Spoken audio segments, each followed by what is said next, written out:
Hello and welcome.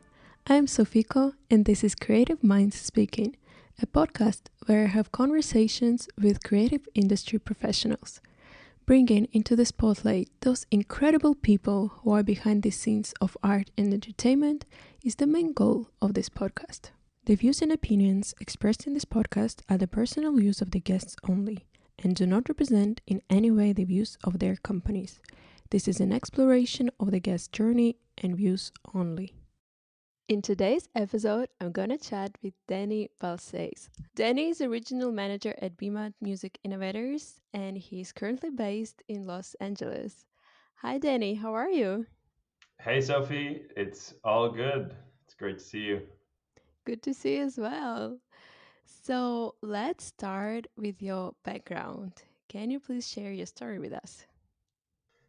Sure. So I guess, well, at age 7 or 8, I started playing the guitar. I guess that's like the earliest relevant background. And then I studied telecommunications engineering in college.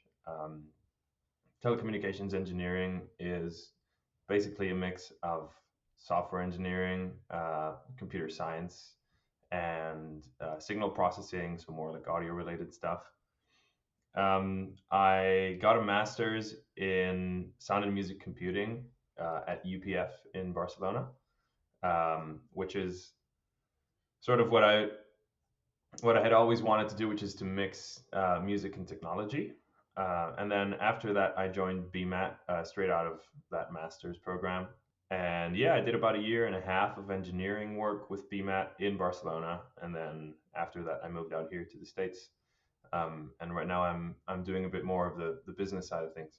That's cool. Can you please share what BMAT is, what this company is about, what it does? Sure. So BMAT is a music technology company. It's headquartered in Barcelona, Spain, and we're about 150 people around the world. Um, what we do is we like to think of ourselves as, and this is going to be a very nerdy analogy, but we call ourselves the operating system of the music industry.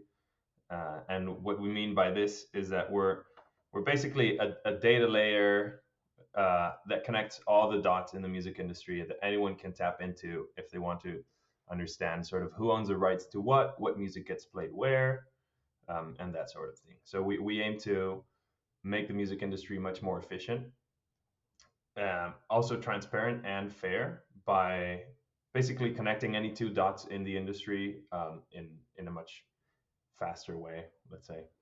And how would you say BMAT is different from other kind of similar companies who are doing similar things? What do you think?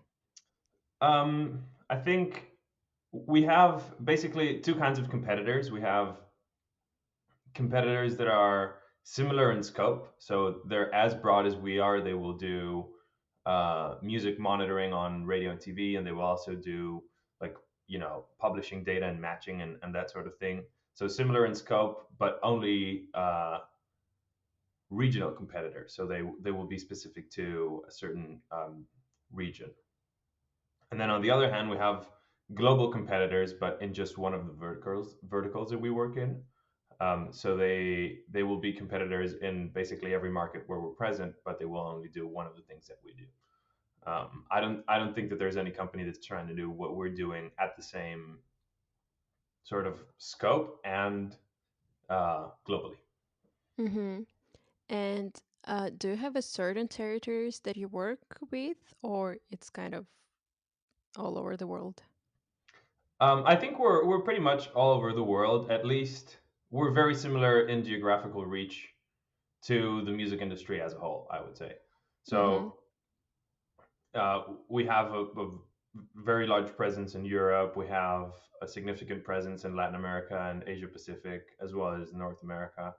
And I think we're edging into sort of Africa and the Middle East. I would say at a very similar pace as the rest of the industry. We don't have as much of a presence there, but I don't think the industry has it either, or at least not much. Yeah, definitely. You mentioned in the beginning that you're very interested both in music and technology. Can we maybe focus more on music. Can you maybe tell us more why you were always so interested in music, why you always wanted to work in this industry? Sure. So like I said, I think I was like 7 years old when I started playing the guitar. And I don't I don't know if any I don't know if other musicians have like a more specific reason why they like music. I just love music. I don't know. It's very hard to describe why I love it so much, but I saw someone recently describe it as, you know, I think it was our CEO who said, "Look, you don't need to be a musician to work at BMAT, but you need to love music and you need to think that to some degree music can save the world." I like to think of it that way. Yeah, I would agree. And can you maybe tell us what are your main responsibilities at your current role are, and maybe how your regular day at work looks like? Sure. So I manage our US slash North America team. Um, that basically means that besides doing sales, which is basically finding new clients in North America for our existing products and uh, liaising with the Barcelona office and the product teams on what the best ways to do that are. Um, I also oversee the activities of our small team here in the US. We have a client manager in Chicago and a sales manager in New York. So it's, we coordinate to make sure that we're working in the best way possible. That's interesting. And how did it happen that you decided to move from Barcelona to LA? What is the story behind it? Okay, so it actually has very little to do with my job. At the time, I was dating someone who lived in LA, and I wanted to move to LA to uh, move on from the let's say the long distance thing, right? So I had told Alex and Pedro, our CEOs, that I was actually planning on leaving the company because I was looking for jobs in LA, and I hadn't even considered the possibility of coming here with BMAT. And they said, well, if you want to go to LA, that's great, but you can go there with us too, and that's sort of how it all started. And is it hard for you to kind of be the only one in LA who represent the whole company? Um, I don't think so. I mean, everyone in BMAT is very supportive, and the company has always been remote. Let's say even the teams in Barcelona have people that will work from home, once or twice a week, and that sort of thing. We have a very And it's been significant like this presence. before COVID? Oh yeah, yeah, yeah, for years, almost from the beginning, I would say. So, it, I mean, between that and COVID, it's like everyone's working remotely now. So it's as hard for me as it is for pretty much anyone else. I wouldn't say it's difficult at all. Maybe in other companies, but no, it's very enjoyable. And what would you say is there a big kind of difference in the working approaches in Spain and in US? Like, did you feel any difference? There are certainly differences. I don't think they're drastic differences, but there are definitely like cultural differences. I think the simplest way I can put it is in Spain, business relationships are like we want to make sure that we're friends first, or at least that we think that we're friends. And once we've established that we both think that we're friends, then we can do business together. And in the States, it's like we're going to do business together. And once we've established that we're making money together, then maybe we can be friends. And what approach do you like more? I think I naturally tend more towards the Spanish approach. And I don't know if that can sometimes come across as like beating around the bush here in the States where people are very direct. They just want to talk business. But I do think that for the most part, people in the States appreciate the fact that, and this is not only me, this is BMAT as a whole, that we have that sort of more like personal touch, that we care about our clients' well-being and that sort of thing. Love it. And what would you say do you like the most about your job and your current position? I really I really appreciate the fact that it's a very natural mix of things that like natural traits of my personality, let's say. So like I'm half Spanish, half American, and I'm representing a Spanish company in America. I love technology and I love music and I love connecting with people. And I'm sort of the business facing side of a music tech company. Like it's when your job aligns so well with just who you are, it becomes very effortless. I would say it's not hard at all to just work well and have a good time. That's so nice. And um, as someone who is very interested in tech and especially like tech and music, is there any interesting things that you see happening in this industry right now?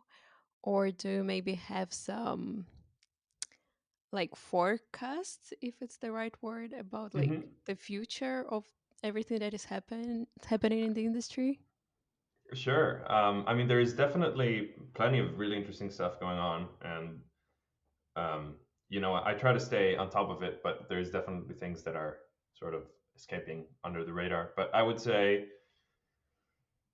there's a general trend to for fans to support artists directly, whether it's through, let's say, Patreon, and this is beyond music. This is creators in general.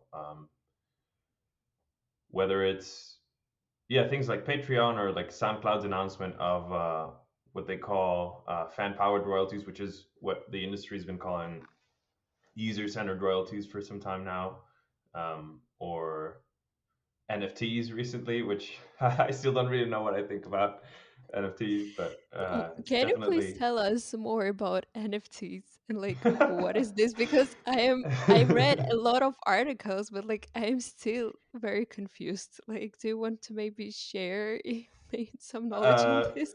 sure. So the easiest way that I've seen it explained is when you're buying an NFT of, let's say, a record, you're not paying for the record. You're paying for the receipt that says that you own the record. So Hmm. you're saying you're paying extra to have, verifiable proof that you paid for a certain authentic copy of the work of art. Um, and it's like Gucci handbags, right? Like you could buy a very similar looking handbag with arguably similar like build. Like it's you don't buy a Gucci handbag because it's going to last longer. You just you're paying the price tag because you're buying into the exclusive club of people who can afford a Gucci handbag. So Hmm. NFTs, I think, are building on a similar principle of like people wanting to be able to prove that they're part of the unique original, like the unique owners of the original content. Whether that is in the long term a sustainable way to support like the big challenge, I think, which is to support like a middle class group of artists, I'm not sure. It seems like it's very driven by super fans. Hmm. Um, I'm not sure if you can feed an entire middle class of artists with that, but it's definitely very interesting. And Um, do you think it's gonna last long, or it's kind of just having its moment right now? It's very hard to tell. Anything to do with blockchain, I think, is always going to have a certain layer of hype around it that isn't real value. I think it's definitely, for one, interestingly, it's validated blockchain as a technology because people are just trusting blockchain to like authenticate all these NFTs. I'm not sure how long it's going to stay. I'm hoping that at least it'll bring in sort of more of an awareness of the fact that people are willing to pay more than 9.99 a month for music. Hmm. Um, so that for me is the most important part. The most important thing that's going on with NFTs is we're realizing that a lot of people are willing to pay more than what they're currently paying for music. They're willing to support the artists they like with more than 9.99 a month. Hmm. And I asked this question about like, do you think it's gonna last a lot? Because I remembered about Clubhouse, And Uh-huh. I feel like Clubhouse is already like had its moment and it's kind of dying slowly. Yeah. Bec- because there was a moment where everybody registered there, everybody was like inviting each other and all that. And now when I'm going on the Clubhouse, there's like nothing happening. Clubhouse is very interesting. I'm not sure I completely understand it either. I don't know. I think Clubhouse definitely works better when there's more people. At least, actually, I'm not sure if that's true. I mean, there's a lot of conversations, and I think what a lot of people are saying about Clubhouse is like there's so many people that the conversations kind of go over in circles. Like people join the room, they start talking about something, then half the people leave the room and someone else joins, and they go over the exact same topic again. I'm not sure. I think it's a really cool platform. I think it's and the whole idea of audio only is very very interesting to me. How that relates to its user base and how many people you need to make it actually work, I don't really know. Yeah, me neither. Nobody knows, like always. And do you see yourself in the future mostly working with music, or maybe you will go more towards the tech side, or you always want to have this combination of both? Yeah, it's actually a really interesting question. I think um, at this point, after having worked a few years um, in a business role, let's say, like not, and actually for for a few years, I haven't even played in a band now. So like, actually playing music is sort of in the background of my life at the moment. It still is a really important part of my life. So I still like play music at home, and I still obviously listen to a ton of music in my day to day life. So I'm not that worried about music ever not being an important part of my life. Um, the music industry is definitely a really cool place to work. And technology is definitely always going to be super interesting to me. That being said, I'm not sure that I will necessarily like work indefinitely in like music tech. It's definitely super cool to be here now, but I also see I have a lot of like personally, I'm really interested in like the way that technology intersects with a few other things. Like one of them is psychology, and the other is definitely like how technology is amplifying some behaviors in like the political space. So like how technology is sort of channeling and amplifying hateful actions on social media and certain like political currents and the way that technology has been disrupting democracy around the world. I think those are those are super interesting spaces in general. So it might go down that line. I don't know. I mean, anything that involves either music or technology or like any of those things will be amazing for me.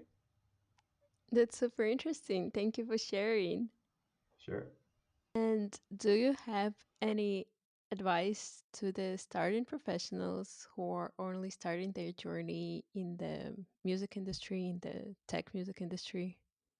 I would say in a lot of like industry forums for like young professionals, I see a lot of people talking about like independence, and a lot of people are like, focusing a lot on trying to stand out and like, being like self-made career people.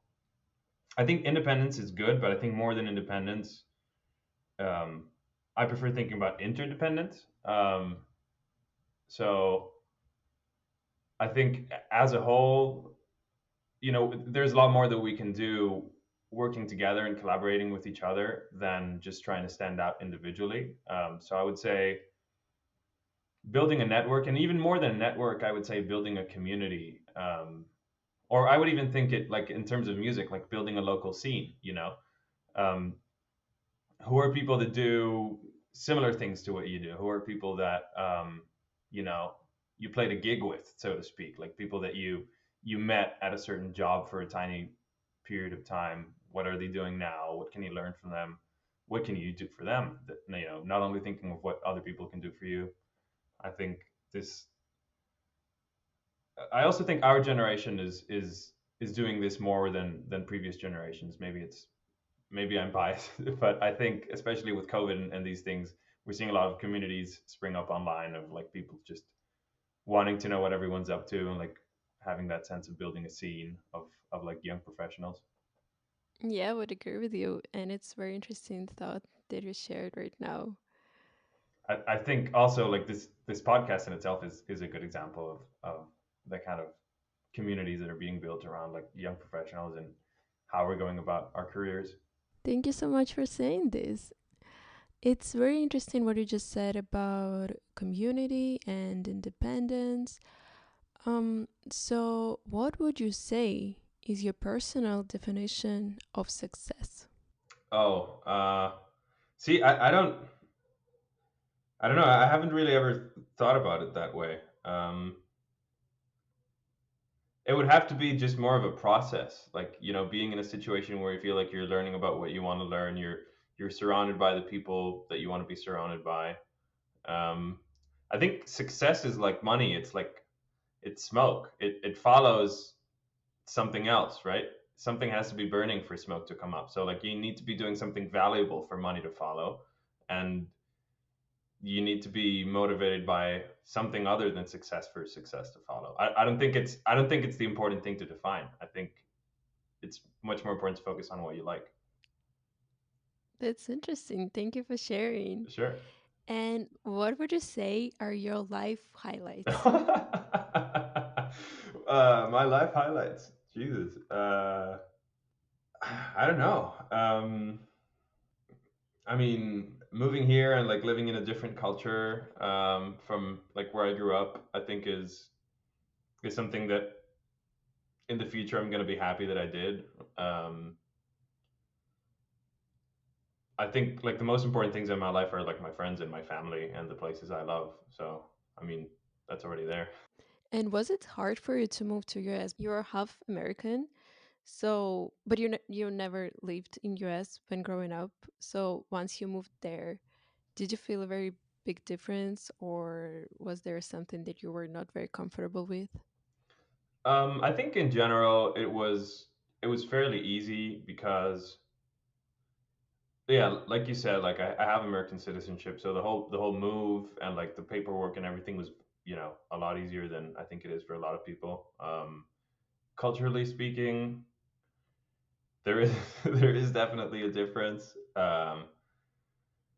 It was it was kind of weird to get used to how people are like very focused on their careers and like their personal life. Sorry, their personal goals, I should say.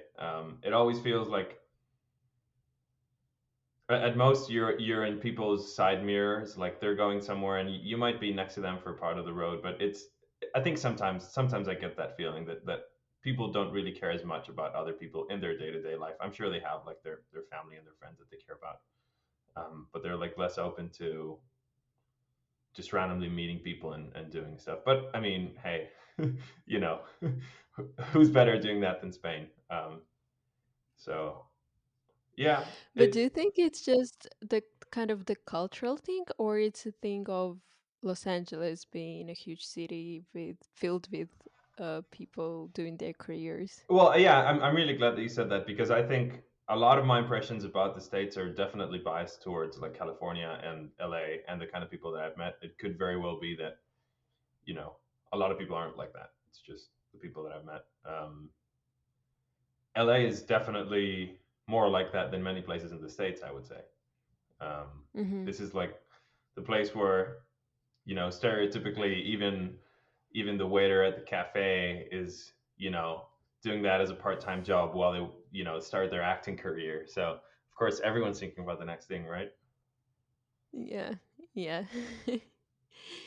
And do you have any book, movie, and song recommendations for our listeners? Oh wow.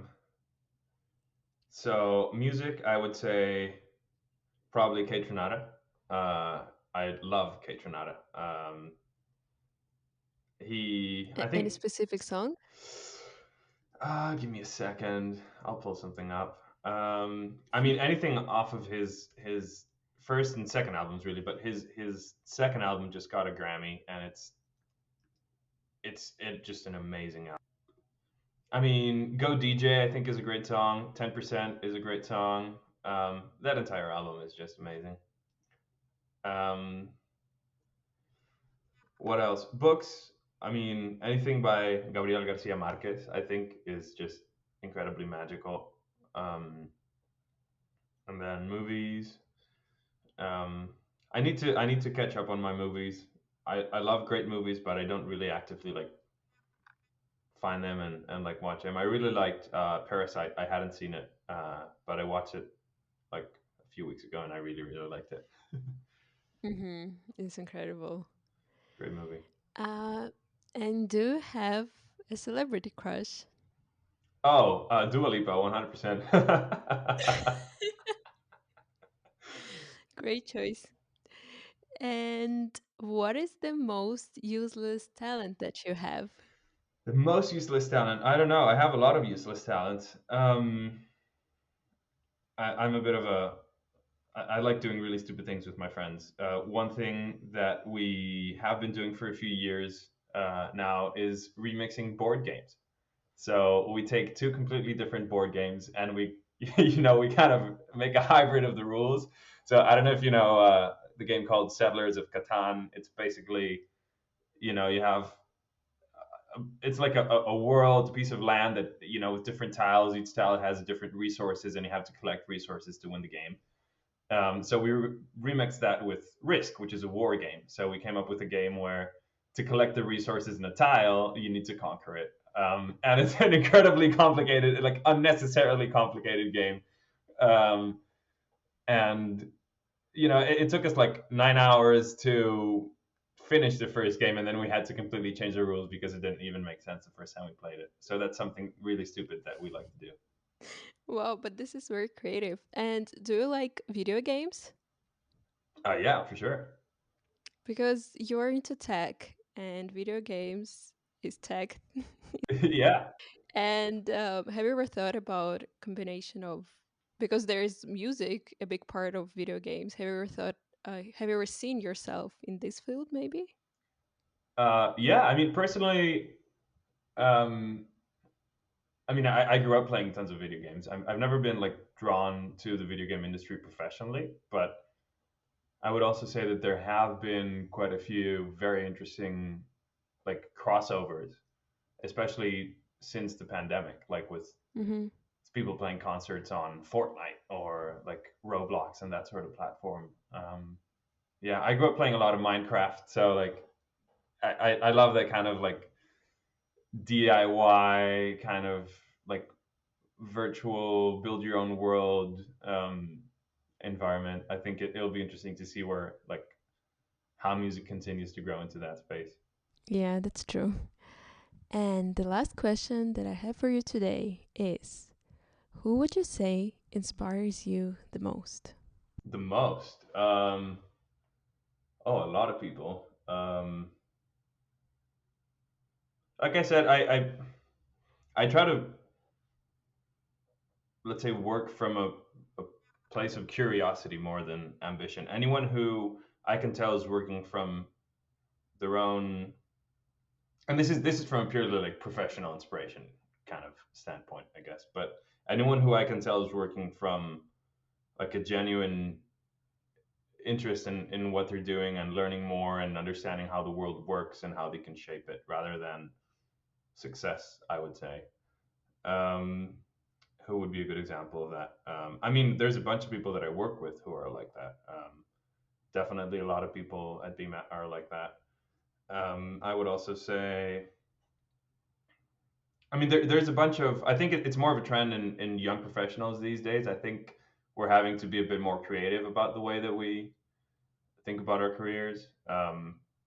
Sherry Hu, the author of Water and Music, is like intellectually, I really admire her work. I think it's you can tell that she's like very curious about the music industry. She analyzes it from a very intelligent standpoint, and the way she's been able to create a community around that, and have it not just be like her sharing information, but like it being a whole community around it. I think that's super interesting to me. Yeah, Sherry is wonderful. I'm so happy you mentioned her. everyone who's interested in music and tech should definitely follow her. And Danny, thank you so much for this No, thank you. interview. Thank you for your time. It's been wonderful to hear your story. And best of luck with everything in your journey. Thank you. No, thanks a lot for having me. And yeah, we'll be in touch soon for sure.